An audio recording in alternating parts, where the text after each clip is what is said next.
One of the most important clusters in photonics in the United States can be found in Montana. Yes, Montana, that state in the northwestern part of the United States, famous for its mountains, 1,000 grizzly bears, and the fantastic opportunities for going fishing and raising a family.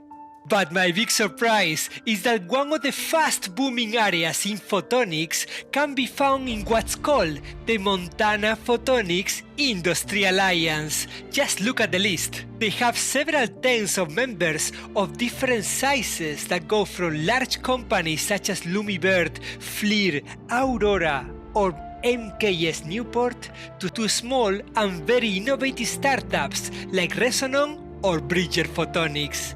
They cover a wide range of technologies, from LiDAR to industrial manufacturing and now quantum technologies. So directly after Laser Munich, I jumped on a plane to better understand what they call the Montana Advantage. I've been to 6 companies, 5 of which I can talk about today. The last one comes later. My first stop was to visit Vision Ariel. No, this is no ordinary drone manufacturer. They don't just buy the parts and integrate them.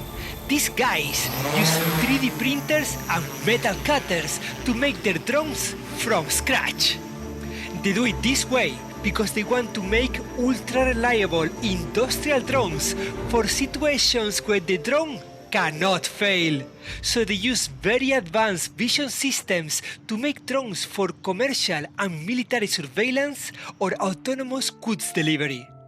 I really am very happy to see that they are integrating hyperspectral imaging cameras, infrared cameras, multispectral imaging cameras, LiDAR, as well as quantum cascade lasers for doing any kind of inspection, delivery, or surveillance. Then I dropped in at Montana Instruments, having seen the video explaining what they do. We develop tools for research and development at low temperatures.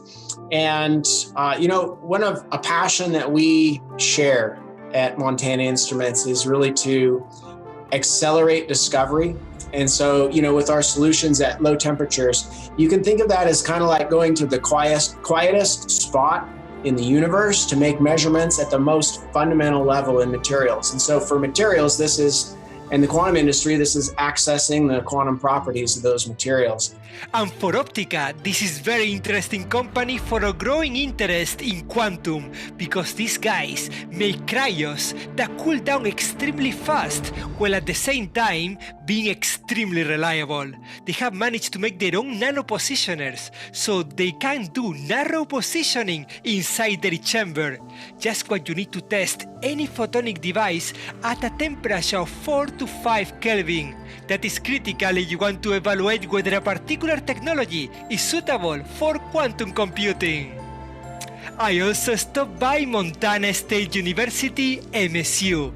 Not only is it a beautiful campus, but I got to meet professors Joe Shaw and Nick Boris. The history of optics in Montana goes really all the way back to the invention of the laser. It was a Montana State University graduate who grew the laser crystal that was used in the world's first laser. Joe explained the advanced ambitions they have for LiDAR, and Nick outlined similar big goals for what they want to do with spectroscopy. And with over $160 million in grants and contracts, those photonic projects have attracted the brightest and best research talent to Montana. And as you can see just by looking at these lab pictures, they really mean serious business with instrumentation from famous instrument makers in the background. I wonder how many you can spot. Give your answers below. To summarize, the Montana Photonics Industry Alliance is doing all the right things, realizing they need strong local supply chains to reduce the risks for all their members. And this all acts as a magnet to attract new companies with the best talent to one of the most beautiful parts of the world. That's the Montana Advantage! Go Cats! Go Cats, go!